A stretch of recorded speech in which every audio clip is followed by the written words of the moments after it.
Hello,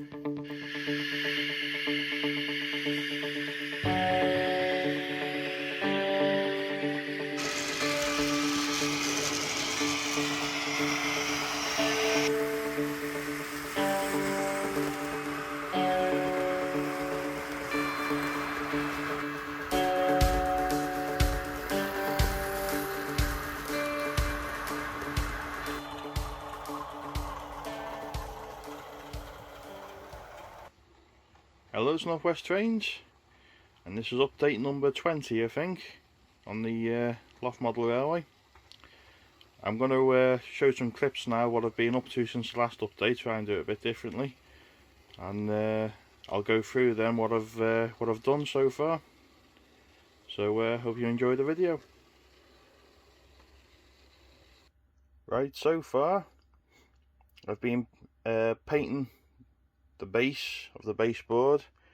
I haven't decided what to do this front part yet because it's a pretty well, useless space at the moment, so I've just painted it all grey just to take the colour of the board away. I've also been fitting some sleepers to where the track joints are here, as you can see.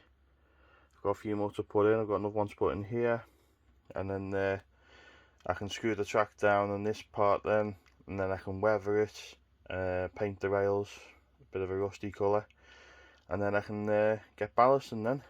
So still plenty to do, but it's starting to look a bit better. I've also put another layer of grey paint on the car park there. I've got to put another layer on top of that where I've filled in some of the gaps, so I'll do that as well. That's it for the moment. I'll be back in a sec with another update.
Right, I'm just painting the rust coloured paint onto the rails. It's just Revel acrylic rust, and I've just watered it down a little bit.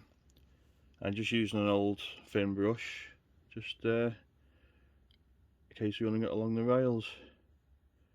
Also try and get these little plates here as well, and bit of a boring job, but it does look a lot better once it's done. Takes the shine off the rails.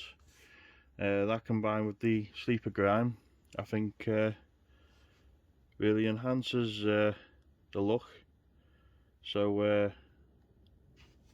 and then the final thing is to get it all ballasted, which will be getting done next. And with these being sidings, I might throw a few weeds or a bit of overgrowth in somewhere, a bit of vegetation, so we'll see how that pans out.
Okay, just a quick look of what I've done now.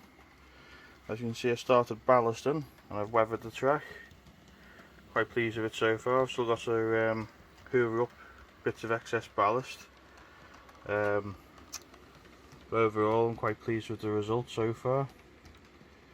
Just come over here a sec. So just use water down PVA for this. Well, I quite like the ballast as well. I'll just show you what I used. It's this modern fine ballast. I've got quite a few tubs of this now. I also painted the sleepers first with this rail match sleeper grind paint, and just a bit of rust, gravel rust on the rails. Might have gone a bit overboard with some of it, but I think it looks pretty good. Now, as you can see from the end of this straight section here, and then over here on that straight section, I've completely replaced all the track with peco flexi track. So we come along here. I kept having problems with certain locos stalling in places, and because I use second hand track, there was lots of joints because I use smaller lengths. So I've used just full lengths of flexi track now on the sides of the layout, and so hopefully it'll improve reliability. This point here especially was always a problem for some reason, and so far so good. As you know, I've been using these track screws rather than trying to use pins, and they seem to help a lot. It's a lot easier, so I'm quite happy with that so far. So I've pinned this section down. I've got to sort out this section because it's a bit uneven with the board, so I've just got to sort that out. I've had to put a new piece of cork in there because I pulled half of it up when I took the ballast off, but luckily the rest of it was pretty good. So come back to here. I've got to make a new top for this eventually when I get around to it. Hopefully hide that. And I've also got these sleepers here. There's lots in there. I did put them in, but I've had to take them out again. So eventually, once the track's screwed down, these sleepers will be put in place permanently, just to fill in any gaps. Now, a bit more exciting maybe is I've done a bit more work on the 009. So as you've probably seen from another video, I tested this layout with digital because I've seen in the past, because I've used electroflog points, sorry, because my old little 009 040s, we get one for an example. Sorry about the wavy camera, but see, like those, they struggled on the old Insulfrog points because of the size of the plastic in them. These little setrack points weren't out at the time, but I didn't really want to rip the track up again because that would be ripping this board up again, and I definitely didn't want to do that.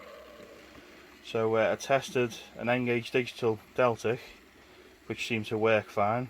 So I should have sometime in the not too distant future a 009 DC fitted engine, so I'm quite looking forward to that. I wasn't going to because of the price of them, but I couldn't resist in the end, so keep an eye out for that. But also working on the track plan. As you can see, I've just cut a piece of card out where roughly laying out where I want the station, so we're going to have a building here somewhere. I've just done this little siding for either a rail bus or a spare engine on its own sat in the siding, so I want to try and fit some of my 009 rolling stock on here. And here I'm going to try and do either an engine shed, workshop area. If not, it might be the entrance to the mine, but I would like to get some sort of engine shed or workshop here. The only other siding here wouldn't be quite big enough for what I want, I don't think, unless I do a single shed. So I mean, looking through, this is all like bits and bobs of offcuts of track, so I thought we're doing a museum of a mine, a little roundabout there for the wagons. I'll probably have it coming out of here somewhere, do a little demonstration track. Bit of inspiration when we went to Frelkeld, I think it's pronounced Frelkeld Quarry, in the summer. If you haven't seen that video of mine, take a look at that one. They had a great narrow gauge line up a steep incline to the quarry, so Sort of got a bit of inspiration off that. But yeah, it's got a nice bit more of a shape to it now. So hopefully in the next update you'll see a DCC fitted narrow gauge loco on the line, and maybe even a bit of scenery. The other thing I've got to do, actually, while I mention it, I've got to cut another hole out of the board here, and maybe one down here, because obviously once this has all had the rockery done, I won't have any access to the track underneath. So you can guarantee as soon as I do that, the trains will start derailing or breaking down. But yeah, that's as far as I got now. So thanks for watching, and keep an eye out for the next video.